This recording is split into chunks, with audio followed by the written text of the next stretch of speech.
In June, the New York Times index of stocks rose 52 points. In July, another 25.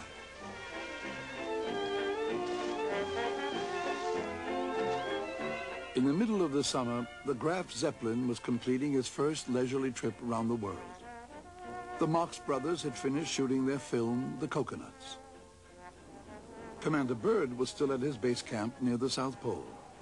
He too had money in the market and radioed his broker for the latest quotes. Back in Cleveland, George Herman Ruth hit his 500th home run.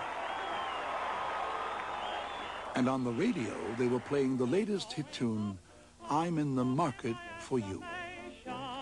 I want 1,000 shares of your caresses too.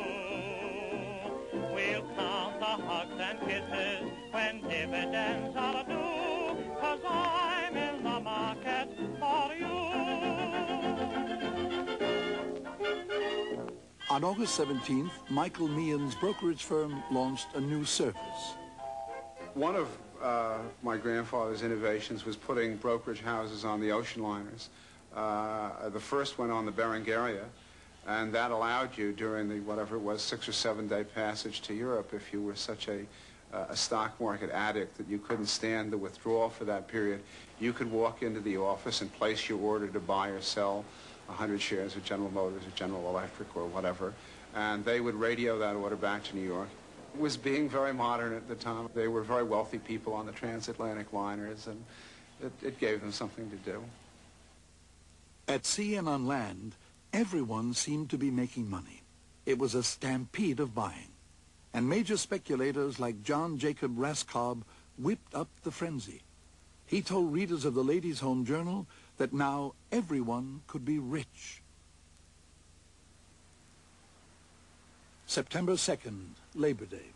It was the hottest day of the year. The markets were closed and people were at the beach. A reporter checked in with astrologer Evangeline Adams to ask about the future of stock prices. Her answer? The Dow Jones could climb to heaven. The very next day, September 3rd, the stock market hit its all-time high.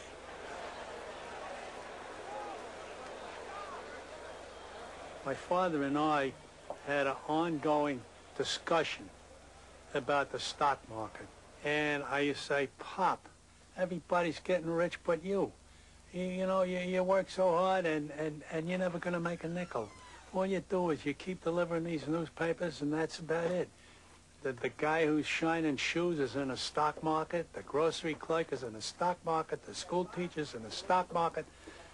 The teller at the bank is in the stock market. Everybody's in the stock market. You're the only one that's not in the stock market. And he used to sort of laugh and say, you'll see, you'll see, you'll see. On September 5th, economist Roger Babson gave a speech to a group of businessmen. Sooner or later, a crash is coming, and it may be terrific.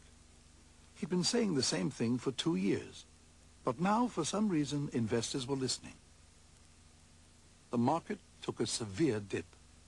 They called it the Babson break. The next day, prices stabilized. But several days later, they began to drift lower.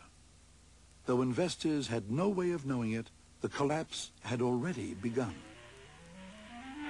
In the weeks to follow, the market fluctuated wildly, up and down. On September 12th, prices dropped 10%. They dipped sharply again on the 20th. Stock markets around the world were falling too. Then on September 25th, the market suddenly